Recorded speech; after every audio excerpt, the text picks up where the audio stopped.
guys, welcome na naman sa aking YouTube channel. So for today's vlog, ayun, ipapakita ko sa inyo kung paano remedy ang gagawin.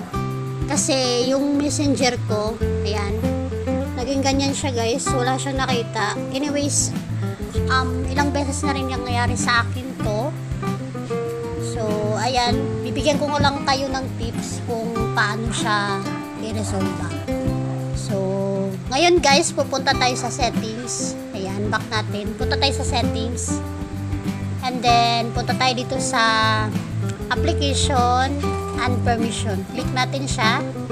And app manager. So, hanapin lang natin yung messenger guys. Actually, dalawa yung messenger ko. Messenger Lite kasi dati hindi ko pa alam kung paano. Kaya nag-messenger Lite ako kasi nakikita siya doon. Tapos ito yung isang messenger, dito tayo guys, click natin yan. Yan. And then pupunta tayo sa international storage. Yan, click natin to. And then i-clear data lang natin po. Ayan. So, click OK. Ayan guys. Tapos babalik tayo doon sa, ayan, babalik tayo dito sa messenger. Yan, click natin. So, try natin kung naging okay ba siya, guys. Ayan, naglo-loading pa yan. Ayan, merong tatlong ano dito. Ayan, so, itong Kuya Tabang ginagamit ko.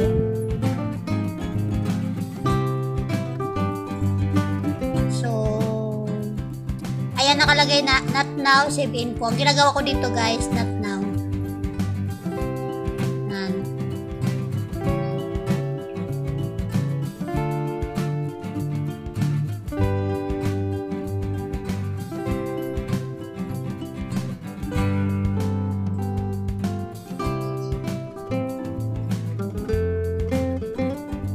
So, ayan na siya guys. Okay na siya. So, ganun lang. Minsan kasi guys, sobrang puno ng ating messenger. Ayan. So, ganun lang ho ang gagawin ninyo. Pupunta lang kayo sa settings, tapos i-clear data lang ninyo. So, I hope may natutunan kayo sa aking tutorial today. Ayan.